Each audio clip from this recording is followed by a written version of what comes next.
Hello, my name is Geogen and welcome back to Armoured Warfare. Today I'm looking at the M1134 ATGM and providing you a review.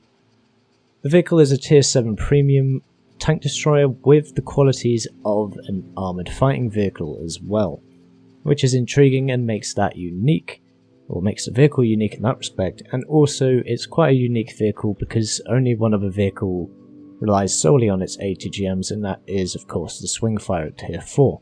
However, the difference between Tier 4 vehicles and Tier 7 vehicles is great in terms of protection. The Tier 4 vehicles, there's only the T64 that has composite armour at the front, whereas at Tier 7 you have something like a Challenger 1 to deal with, which has ERA all over the front of the vehicle and exceptionally good composite armour. So, can this vehicle here, the M1134, do anything about it?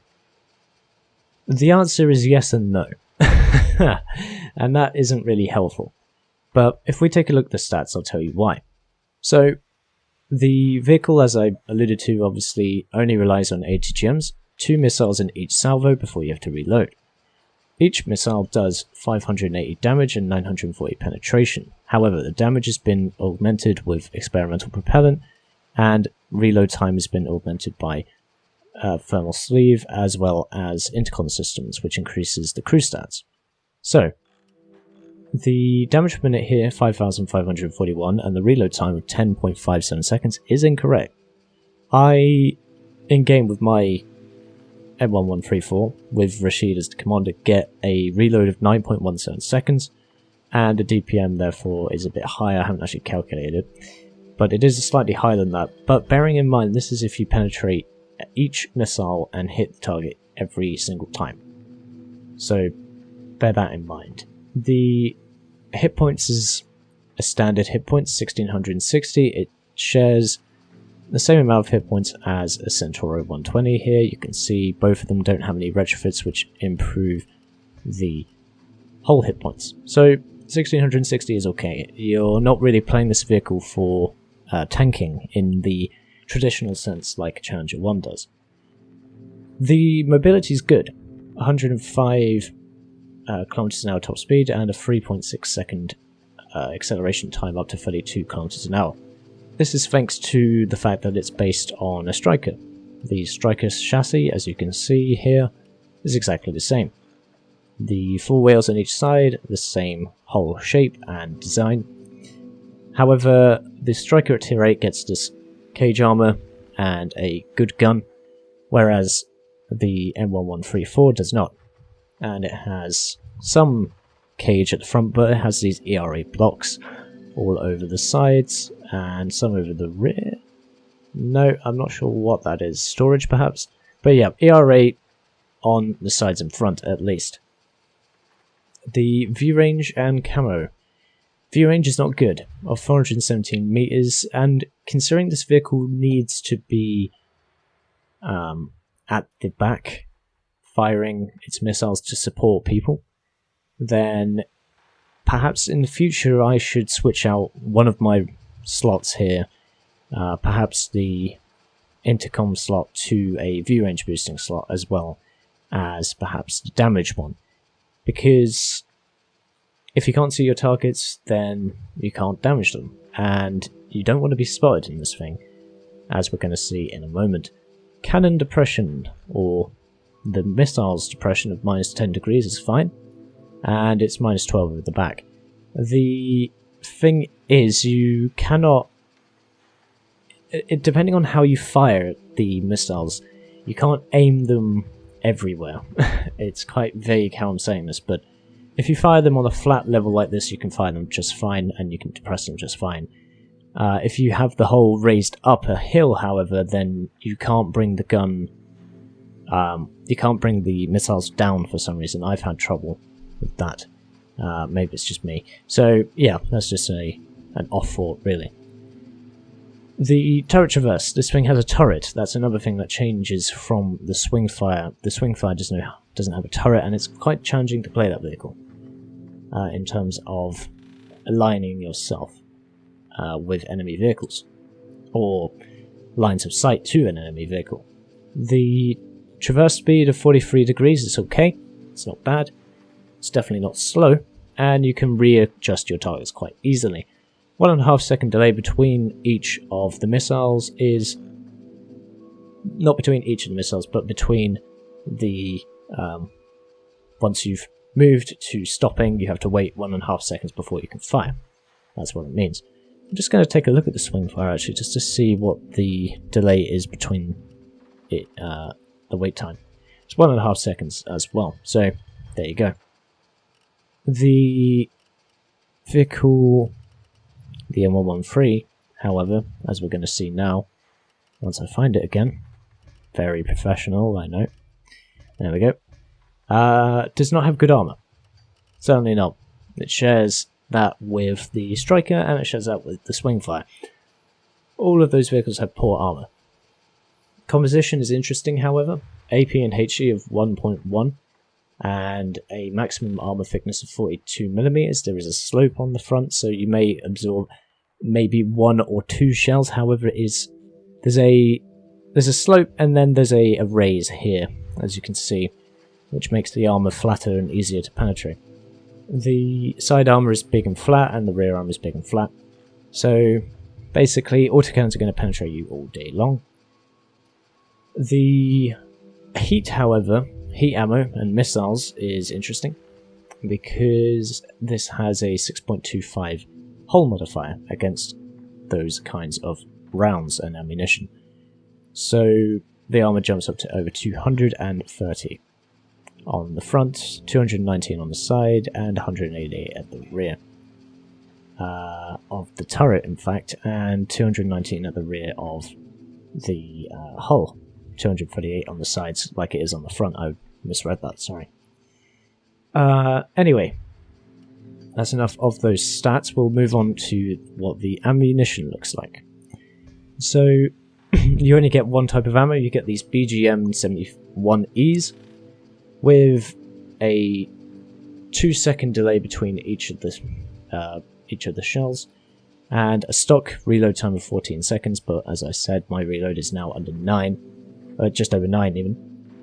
The speed is an interesting factor of these missiles. These missiles are fast. They have 300 meters per second compared to other missiles. Swingfire.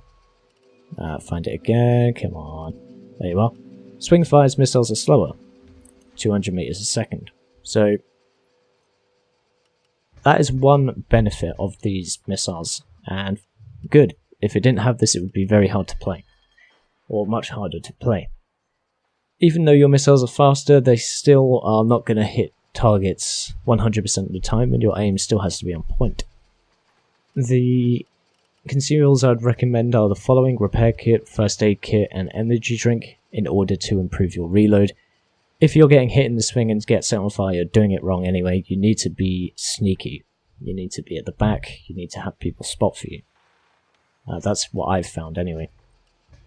I alluded to this earlier, but Rashid is a good commander for this vehicle because he has stats which improve the ATGM performance on vehicles.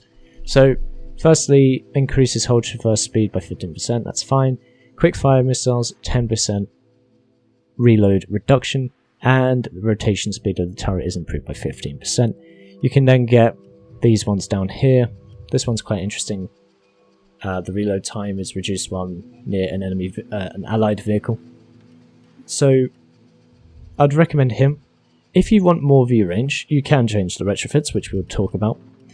And you can sacrifice the reload time that Rashid gives you for the view range and camo factor by Sabrina Washington. She also gets this visibility penalty reduced, which is useful. The retrofits, as I said earlier, experimental propellant for more damage, advanced final sleeve for better reload time, the enhanced drivetrain for improved turret traverse, as this is turreted, and maximum speed, as well as intercom systems. You can replace some of these if you want more view range, as an example. That's just how I have it. I haven't actually experimented with better view range, but that's probably something that you may want to do. Anyway, crew skills we will have a look at briefly. Off-road driving improved by 10%. You can see these 4 driver skills. You could have whole traverse speed. You don't want ramming damage, and you don't want smooth ride because you're not firing on the move at any point in this vehicle. So the second skill could probably be spin to win, because these first 2 skills are useless for this type of vehicle. The gunner. You could have not marksman, probably aim time, quick draw. I'm not sure if that actually improves anything to do with the delay between waiting to fire the missile. If it does, then yep, take that as well. And rapid fire I've got down here, as well as my second skill would be explosive shells, module damage improved by 20%. So there you go, that's the stats, that's everything you need to know. Let's just take a look at some gameplay, and then after that we will have a brief conclusion about everything you've just seen. Driver cranking. Affirmative. So here we are with the gameplay, the M1134 in action. It is quite quick, but it does show you what I think is needed in a review. Anyway, good top speed / acceleration, 90 kilometers an hour, going up a gradual slope. In the garage it does say 105, but you're going to be about 60 to 90 most of the time on this sort of terrain. Anyway, we're in a position where we can use our ATGMs on top of this hill at A5, and we're with the AFVs. The BMP-3M down there can spot for us. He's doing a bit of aggressive spotting, in fact. So we got 2 missiles loaded, 9.17 second reload for both of them, and a 2-second delay between each one. We also have APS, 4 uses of that, and 25-second delay between each one, meaning after those 4 uses you have no more APS. It's not like a ERC-90 which has unlimited use. Stingray spotted. Nailed them. Shot goes in for 645 damage, and another shot into a BMP-3 for 639 damage. Goes straight through both of them, misses the ERA on the BMP-3, and we're reloaded. So it does pay to have various consumables and retrofits, because you can get that reload down from 14 seconds to 9.17 seconds. Maybe even faster, I don't know. But that's how I have it set up, and you can see that you can be ready to respond to a threat quite quickly from this sort of range. We're just seeing if they're going to pop out again. And we don't want to go forward too far without being sure that we're not going to get spotted, because as soon as you get spotted you get damaged, essentially, in this vehicle, because people know that you are a big glass box, essentially. Anyway, going down the hill at speed again, moving forward. This battle, I must say, is very quick, as I think I already had. You know how I love to ramble, my current viewers. Slight miscalculation there over the ridge, but never mind, we managed to pull through it. And now we're going down the side here. We know there's enemies up in the 9 line. However, there's a T-80 on my right there, which I didn't see because I was focusing on the Centauro. Centauro hits us, T-80 hits us, Centauro doesn't move, Centauro dies. That's how it works. The missile travelled a great distance there very, very quickly. That is one of the biggest praises of this vehicle, is its missiles are very, very quick. You have to react if you see an M113 aiming at you, and you can't kill it within a brief moment of time before it can fire its missile. Anyway, next target, B1 Centauro, he's through the wall there. We can't really get a shot, or a clean shot that I want. Kind of worried about the other Centauro, Centauro 120, but he's behind cover and he's preoccupied with 4 of our allies. Centauro here has moved up, he's on the other side of the wall, there he is. Aim, 1.5 second delay for aiming. One goes in for 500 damage and the other goes through some scenery and blows up before he can be damaged by it, but he gets taken down by a Challenger 1, Wolf Edition. Had a good game in that vehicle. I probably will do a vehicle replay of that soon, hopefully. Depends if you want to see it. Like I say, with any of my videos, you can Give me suggestions of what vehicles you want to see. We get a brief glimpse of the Centauro 120 there. However, he's just been rushed by loads of our vehicles. He manages to take out our LV600 before he dies, however. And this is a sure win for us. 4 missile hits, 2,200 damage thus far. Going along the flat, getting up to a good speed again. We know two of the enemies are... Where two of the enemies are. There's an Akatsuya. We stop, aim for 1.5 seconds, fire 1. He gets hit, and fire 2, and he's dead. Very nice. Stingray, however, is a bit of a problem. We need to get into cover. He fires at us. We're lucky he doesn't hit us even though we're the size of a barn.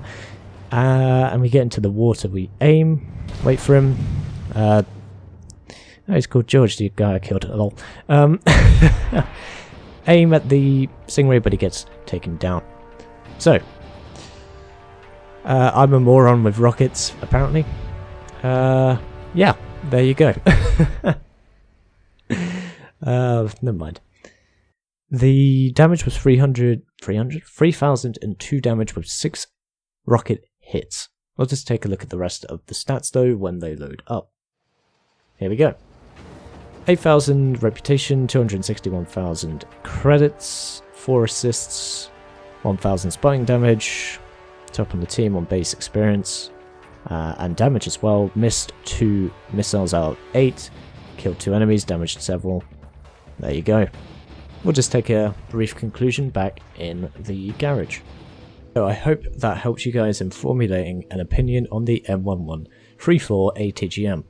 Well, I won't have to say that too much after this, will I? Anyway, the vehicle is unique. It is not for a newcomer. It is quite a hard vehicle to play. Is it worth the price? It is 5,500 gold, and that is the equivalent of €21, rather, 21.99, or your equivalent currency. The price is, well, is it worth it? That's what you have to decide. For me, I mean, I did pay for that, but I did want to play it and get a review for you guys. So I would recommend it for those who like to collect vehicles, those who like ATGMs, or those who want a challenge, I guess. Those who want to make easy credits, don't buy it. Those who want to have generally an easy-ish time playing the vehicle, don't buy it. It's a very difficult vehicle to recommend for a new player.